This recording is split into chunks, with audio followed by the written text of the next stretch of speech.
Welcome everybody. This is our third Zoom meeting on Thursdays at 7 o'clock. And welcome and thank you for coming. Thank you very much for coming. As always, I will give you a couple of minutes just to type in the chat box your name and where are you from. It really helps us to see where our audience is from, and it gives us something back, you know, to see how you found us and where you came from.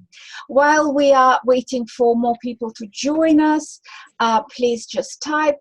And I'll take you through a few things as I did last time, just for new people who join us for the first time, to let you know where you can find all the free materials which we produce, and videos and video sessions of these Zoom meetings. So I'll share the screen with you, and we'll go through it really quickly while other people are joining us. Okay, show me thumbs up if you can see my screen. Yep, excellent. I'll enlarge it. So these Zoom meetings are organized by us, SDS seminars, and we're doing it for free, and all our presenters and tutors who come are doing it for free as well. So thank you very much for everybody participating in this meetings. So you can find our website at www.skillsdevelopment.co.uk, and if you want to receive regular information from us, including information about these Zoom meetings and including information about our courses or free materials which we're sharing, please go on the website and sign up. Here you see in a red circle, join our community to receive news and promotions. If you sign up there, you will be receiving regular emails from us with all the work we are doing, especially during this lockdown now. And also I've decided that we will pool all the information, all the useful sources, free worksheets, videos, and everything we produce. We will put it all on one page, and that page is hosted in our news feed. Again, it's on the home page where you see news, and if you click there, you will go to this page which lists the free Zoom sessions, lists all our worksheets, materials, videos, recordings of Zoom sessions, and everything else. So I'm updating this page every day. So check it out regularly because it is regularly updated. So all the information, we don't hide anything. You can find it on that particular page. And our Zoom meetings will be hosted on that page, as well as on About Us page on SDS website. So our previous Zoom meeting, which was on health anxieties with Paul Grantham, is hosted currently on About Us page. It's about 40 minutes, 45 minutes video. So if you want to see it absolutely free, go on About Us page and you can watch that recording. Okay. Also, we're sharing all the information on our Facebook group. It is an open group. You have to apply, you have to be approved, but we usually approve all the people who apply, who we can see are dealing with psychology and psychotherapy. So all the things, all the materials which we're gathering are also shared on the group page. And also you can post on that page yourself. So if you have questions, if you're looking for therapists or colleagues in a particular area, or you are dealing with some problem or issue which you would like to have some advice on, please feel free to share on this group. That's the name of the group and the web address of this group. Today, as you know, we will be talking about COVID-19 and children. and the impact of this situation has on children and how to deal with it. And we are very, very lucky to have Dr. Andrew Beck with us today. Dr. Andrew Beck is a president-elect of BABCP, has enormous experience of working with children and adolescents, and he is a designer of the BPS-approved certificate in CBT for children and adolescents, which he designed specifically for SDS seminars. So I'm just showing you the page and how to find it if you're interested in this certificate. And today we are very, very lucky to have two of the tutors from the certificate, Professor Paul Grantham and Dr. Andrew Beck, with us. And I probably will stop talking now and will pass the microphone to Paul, who will tell you a little bit more about Andrew, and then we'll pass it to Andrew. Thank you. Paul, are you there? I am indeed. Thanks very much for that, Julia. I'd like to welcome Andrew as well. Extremely grateful for the time that you're putting in this evening. I'd imagine that with everything that's going on at present, it's got to be an extraordinarily busy time for you. So thank you very much indeed for joining us. I guess I just wanted to add a couple of things about Andrew, which Julia hasn't had a chance to mention really. Andrew is certainly a major lead within the UK in terms of CBT with children and children's services. And that includes children's services in connection with IAPT as well as more generally. It's also worth highlighting that he's had a long-standing interest and involvement with the issue of cultural diversity with regards to CBT, and is in fact the author of a book, Transcultural Cognitive Behavior Therapy for Anxiety and Depression. So for those of you that are interested in transcultural elements of therapy, you would be well advised to go and have a dip into that. And if those issues come up, I'm sure under Q&A today, Andrew's more than happy to deal with those. So without any more ado, to be honest with you, I'm going to hand myself over to Andrew. So hopefully Andrew's mic is now on. The floor is yours, Andrew. We look forward to hearing from you. Thank you, Paul, and I really appreciate you inviting me tonight. It's given me my first opportunity to put a shirt on in 2 weeks. So it was great. I had to go and find the iron and remember that I can actually dress like a grown-up, and I really appreciated that opportunity. And it's just nice to talk to you and my peers in the child mental health world about the dilemmas that we have at the minute, because I think one of the things I wanted to start by saying is, I mean, I've worked in child mental health in one way or another in 30 years, and we've never had a situation like this. And although I'm going to be talking about a little bit about what we know about how we can be helpful and how it's impacting on the young people that we work with, in fact, there's far more that we don't know than we do know. We're at the minute, you can see a few of the centres of research excellence in the UK and Europe and North America are very rapidly getting together some research projects to look at what's going on and the impact it's having. But these research projects are a couple of weeks old at best.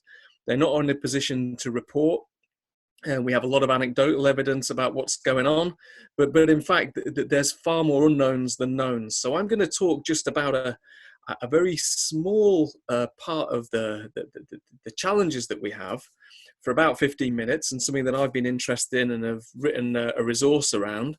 And then maybe have a chance to speak as a group of people who are struggling with very similar issues in our work in child mental health, and to think about what we've all found useful really during this trying time. I just want to say it was a real delight scrolling through the messages at the start to see that we've got people from, I think, as far away as Hong Kong, Athens, Malta, I think Belgium, Dublin, a really international audience, as well as people from across the UK. So welcome everybody, and thanks for putting your time aside today to think about this topic.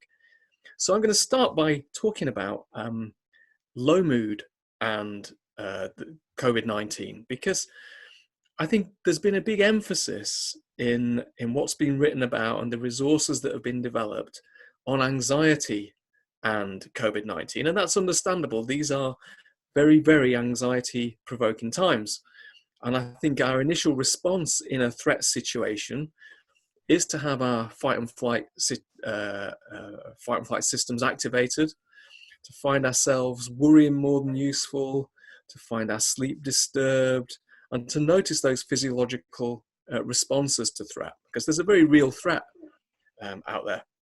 And some of us have been affected by that already. People in our networks are becoming ill and possibly even dying. So we know that there's a real threat, and the kids that we're working with are aware of the reality of that threat. And as a news report comes in each day of, 13-year-old with no underlying conditions has died, a 15-year-old, kids are aware of that, so they'll become anxious.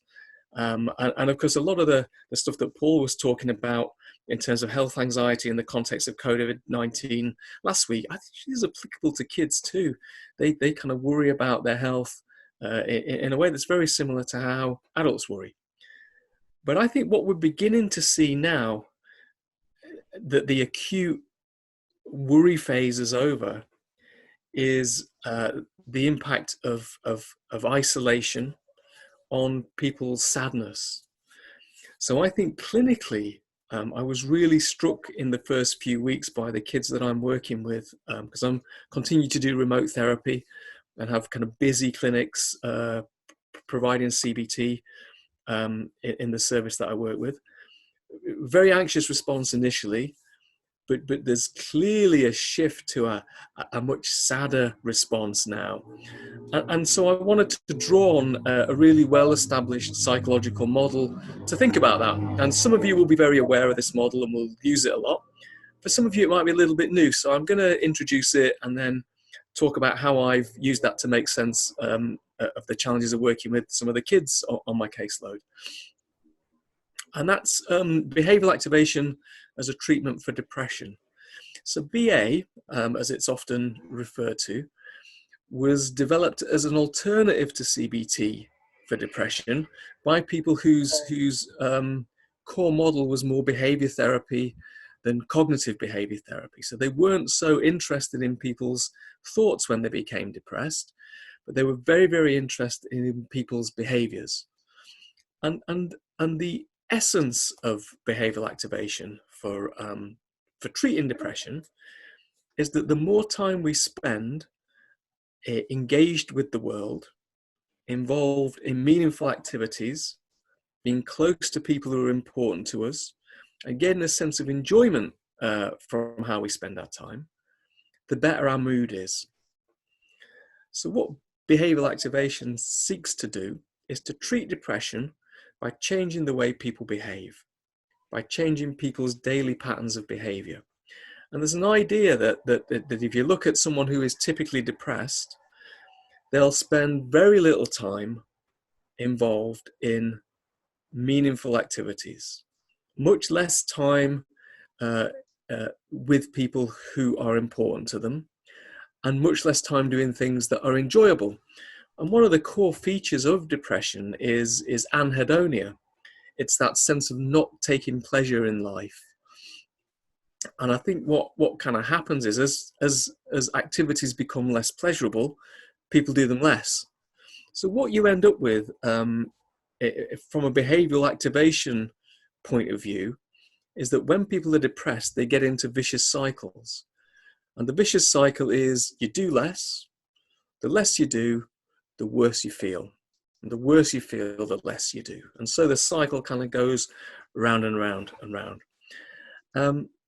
So because the response to that therapeutically when you're working with someone who is depressed is, first of all, you spend a week with them tracking how they spend their day. And that might be in 1, 2 or 3 hour chunks. So what were you doing between 8 and 9 a.m.? What were you doing between 9 and 10? Or you might just do it, what were you doing in the morning? What were you doing in the afternoon? What were you doing in the evening? And then you also get people to rate their mood at those times.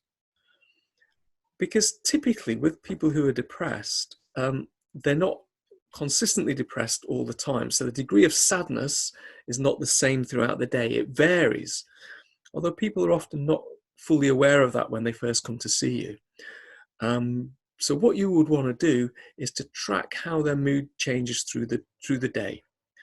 And what you'll typically find, even quite early on in therapy, is that people find some slight improvements in their mood when they do activities that are meaningful to them. And that might be something as simple as taking their dog for a walk, or calling a relative who they've not spoken to for a while. But they may find that their mood goes from, say, 5 out of 10 to just 6 or 7 out of 10. So tiny improvements as a result of what they do. So that's a really good start. In the first week, you're just getting people to track that. And then you begin to introduce this cycle to them and introduce the idea that the more active they are, doing activities that are meaningful, the more their mood will improve. So you formulate the vicious cycle, and then you begin to formulate a virtuous cycle or a helpful cycle to show people that it might be possible, even on a moment-by-moment basis, to improve their mood by acting in a way that fits with their interests, their desires, or their values. And then typically what you do as a therapist is you begin to plan a structure to the week. So you say, okay, if we see one of your goals is to be less depressed, what kind of week do you need to have in order to improve your mood? So what kind of activities do we need to build in? And the acronym that's typically used to frame that is ACE, A-C-E.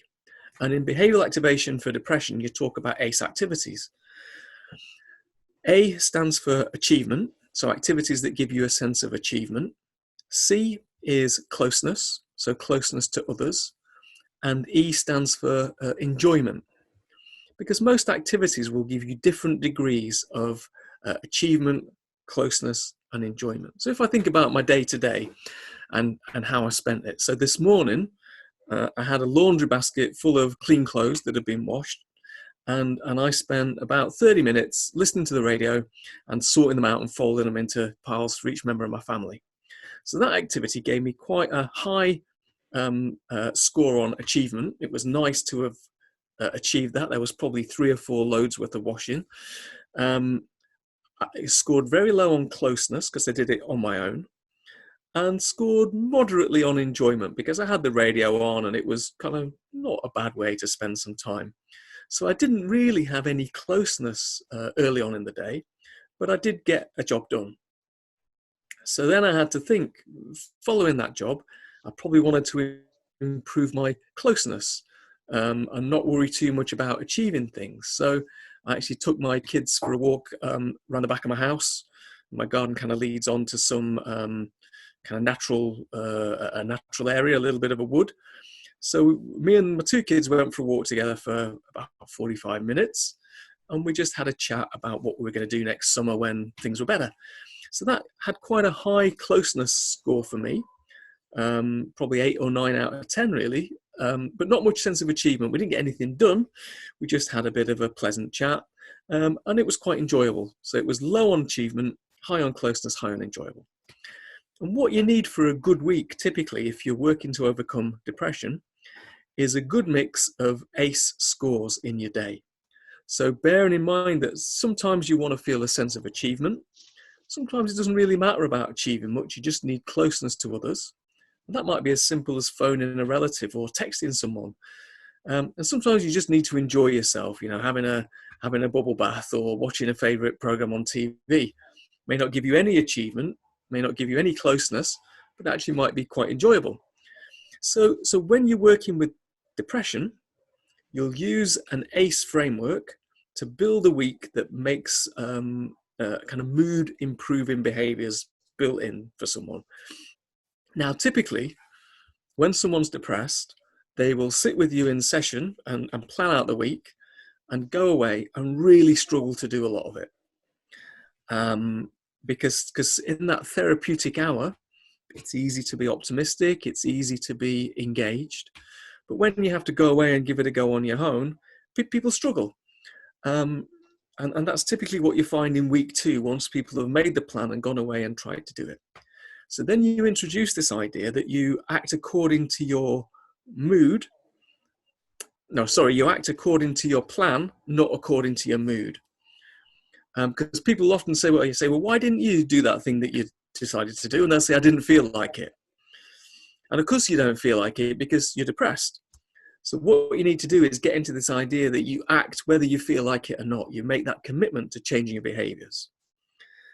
And that, in essence, is how you use behavioral activation to treat depression. Now, it's as effective as CBT and as effective as brief psychodynamic therapy and IPT and counseling. So they all tend to get around the same kind of effect size from research, which is pretty good. But how you apply that to non-depressed populations during this time is what I'm going to talk about next. Because what I'm finding is that during the first week of the lockdown, the parents that I work with were often fairly motivated. School was sending homework. Kids had lots of projects and ideas that they might want to put into place.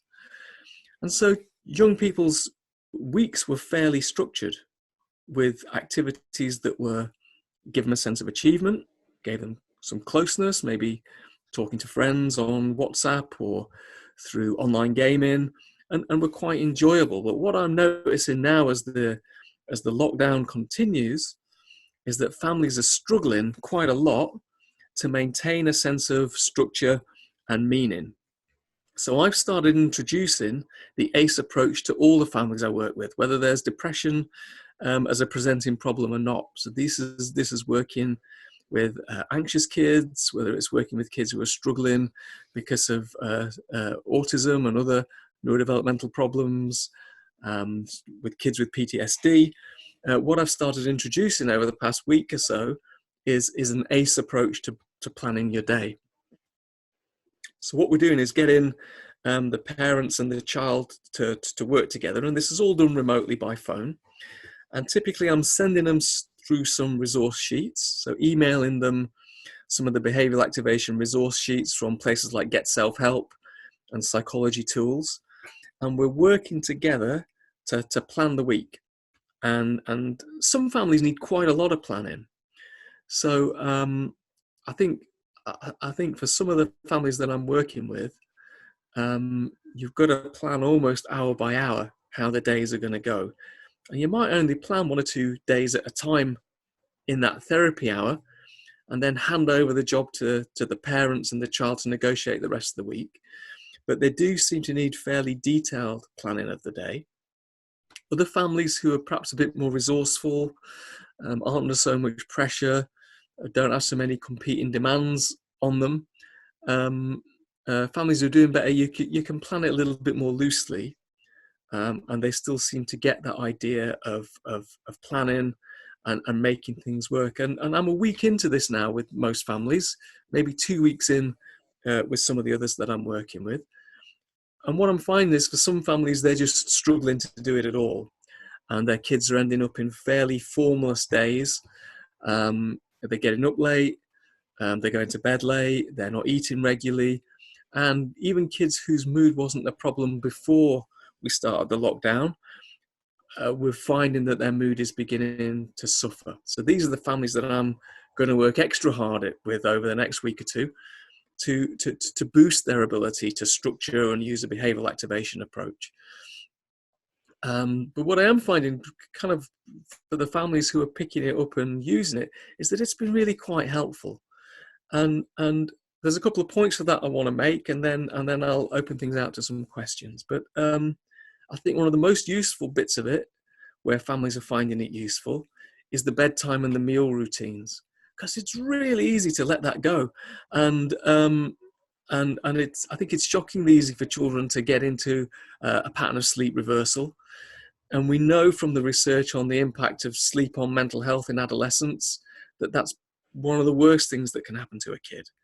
And I think it's particularly a problem when kids are doing a lot of their socializing online, either using Zoom or video messaging on other platforms or chatting on online games, is that those games tend to go on late into the night. And and they get later and later, and the kids get up later and later because there's not a lot to get up for in a lot of families. And before you know it, their sleep's all over the place. And I think the behavioural activation approach, even for non-clinically depressed kids, is really useful for getting sleep regular and for getting some regular meal times built in. But I also think using that ACE principle is really useful for families to ensure that they spend some time together.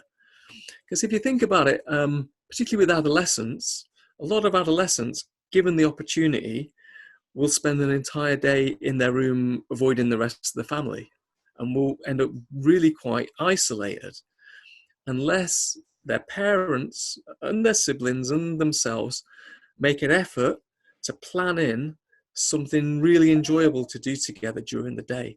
And I've been really pleasantly surprised by the ingenuity of some of my families, even ones who are kind of struggling. I work in a patch that's quite poor, with a lot of families who aren't very well off. And even families who are struggling have come up with really nice activities they can do together in the home or in the garden that achieve that sense of, give them that sense of closeness, really. And it might only be once a day, but I think unless that's been planned and structured in, that's easily not happening in some families. So, yeah, I think that regularizing relationships, getting people to spend some time together, making sure kids are getting the sleep and the food that they need, and getting up is another thing that we put on the behavioral activation charts. To get up, get dressed and have your breakfast by a certain time is proven to be really helpful for the depressed and non-depressed families that I'm working with. So that's my kind of quick overview of behavioral activation. I want to point out a couple of resources to you if you're interested in picking it up. So Martell, Martell, published what I think is the most useful BA for adolescents workbook out there. And Martell's been to the UK. He's from the States, from Philadelphia, but he's been to the UK several times and done some great workshops that I've been lucky to go for. And he's pretty much the kind of the person who's published most on this in the UK. Shirley Reynolds, Professor Shirley Reynolds from Reading University, has done some studies in the UK, and they're beginning to publish some preliminary findings from UK-based studies. But it's worth keeping an eye on Shirley's work. She's a fantastic researcher in the field of child mental health, a really, really pragmatic, brilliant clinician too. And then if you have a look on the BABCP website, I wrote a short summary with Lucy Maddox, who's a clinical psychologist, who's a BABCP member too, on how you can use behavioural activation for non-depressed patients at this time during COVID-19 that particularly thinks about the challenges that we've got at the minute. And that also has lots of links to other resources. So it links to where you can get the behavioural activation sheets from Get Self-Help, for example, and links to a bunch of other stuff that you might find useful. So yeah, that's my kind of preamble. That took a little bit longer than I was expecting, so sorry about that. And maybe we got time to take some questions. Yeah. We do. I've unmuted you all, and then I'll mute you again, but I will allow you to unmute yourself, guys, if you want to ask a question. So if somebody wants to ask a question, please unmute yourself and go ahead.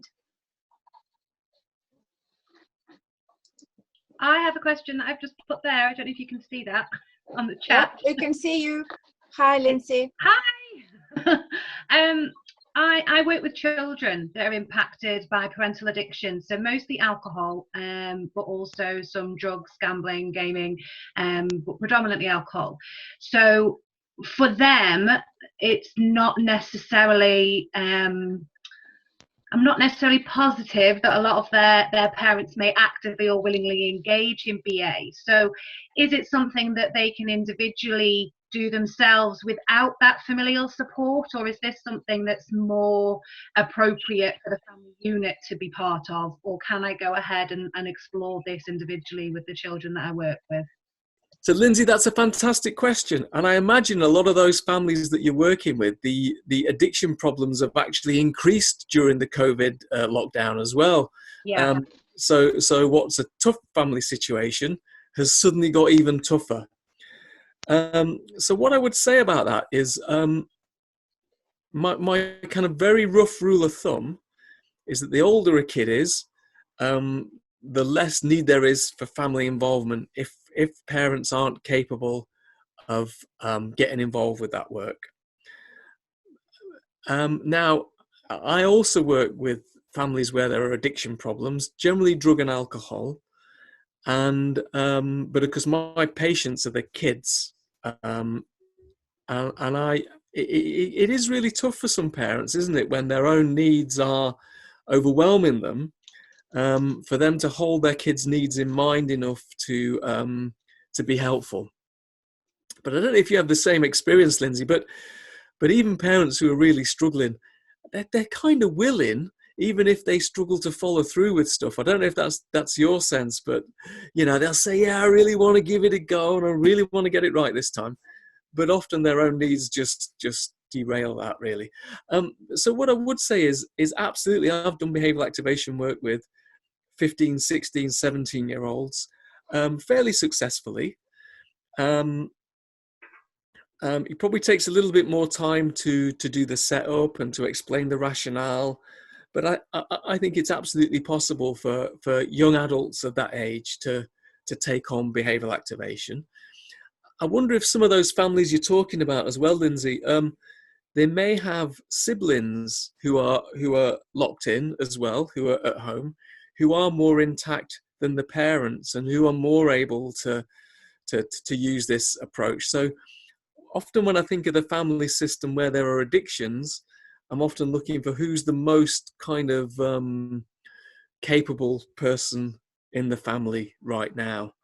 And sometimes it is still one of the parents. They can step up, but sometimes it might be an older sibling who could then use approaches like this for the whole family. Does that? Have you got any comments about that, Lindsay, from your experience of working with families who've got? Yeah, no, I think that is pretty spot on. To be honest, I think a lot of the young people that I'm working with at the moment, we are slightly behind in the Isle of Man. So we've been locked down for about 2 weeks now. Uh-huh. So we're kind of, I'm just getting into that low mood phase. So the novelty is starting to wear off. Yeah. And we are now, we kind of, our schools closed just a week before the Easter holidays. So a lot of the parents of the families at the moment are in Easter holiday mode. So the schooling hasn't necessarily started as such.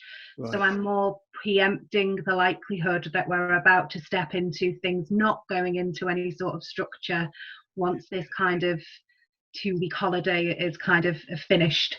But we're quite lucky. A lot of the parents of the children that I work with, they work with an adult worker within our service. So there's some throughput for most of mine. Where that kind of is becoming clear that it's difficult at the minute is we're getting conflicting information and conflicting stories. So the children's perception of what's happening in the home is very different to the adult. So I'm sure you'll have come across this as well. We have a lot of adults that have maybe been abstinent for a while and now they're drinking socially because they're at home and they're feeling quite proud of themselves because it's not as bad as it was. And yet I'm working with the young person who's going, oh my goodness, my parents are drinking again and it's going to get bad. Yeah. So it's that difference in their perception that we're starting to work towards and how we manage their anxiety and low mood now moving forward and help the parents understand why the child feels like that without now the child's support system of their teachers and their school of who they would normally turn to. So we're a couple of weeks behind where you guys are in the UK and God knows where you are in the world. But we're just about to hit our peak in a couple of weeks, so it's going to get worse over here. But thank you, that it's a really useful resource, I think, that I'm going to be able to use with a lot of these young people, and very similar to a making myself feel better sheet that I actually work with them with, that kind of looks at what they can do to do that. So thank you. Brilliant. Thank you. I found a couple of things. One, a lot of the local schools, including my own kids' school, have been absolutely brilliant in providing a degree of structure to kids' days. So some schools have even got a website that includes an assembly and a teacher reading a story to them at the end of the day, as well as some homework assignments. And of course, that does a lot of the behavioural activation work for you, really. But what is really striking is those families whose parents are really struggling often don't have the laptops that they need to access those school resources. But what we found is some schools have been brilliant, and if you ring them up as a mental health worker and say, this kid can't engage with school life because they don't have a laptop, they've been taking them round, which I just think is phenomenal. And we've also been calling a few community computer projects. So companies that refurbish old computers to give to marginalized people or to donate to charities, and phoning them and saying, look, this family could really do with a refurbed laptop. And they've been dropping them off as well. So I think schools will be a massive help around providing some of the structure that our kids are going to need for the next month. And do be creative about those families that don't have laptops, because I think it is possible to source them out there. And there's just so much goodwill around at the minute, isn't there? People are going the extra mile. So do bear that in mind, I think. Thank you, Andrew. Let's have one more question. If you still have time, Andrew, we are okay on time. Unmute yourself if somebody has another question. Yes. Yes, please go ahead. Can you hear me? Yes. Yes. Actually, it's only a quick question. You mentioned right at the end, BABCP. I think it was a paper or something that you'd written with someone on the BABCP site. What was the other name? It was Lucy Maddox, Maddox. And the BABCP's got a site that just says COVID-19 that's got all the resources pulled together. So so you'll be able to find it there. Well, that's great. Thank you.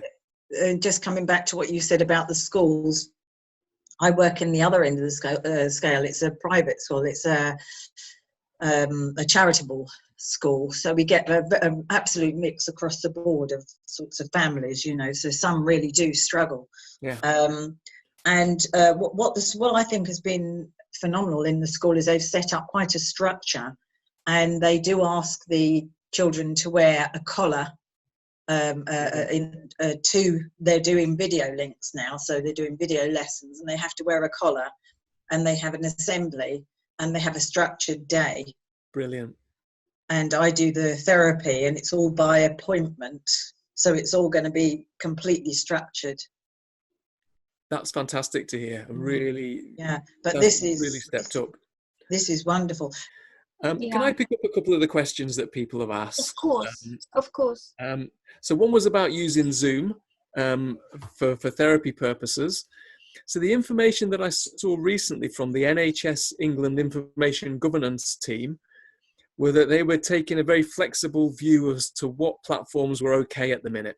And they gave assurance that people would not be prosecuted or victimized for using Zoom, Skype, WhatsApp, or other methods to get in touch with families. So I think they've been very pragmatic.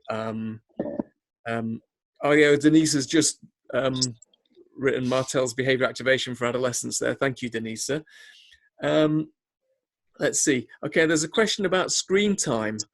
Now, I know tomorrow at 12, an organisation called Mental Elf, so MENTAL and then ELF, ELF, are doing a symposium between 12 and 1 on screen time during COVID-19.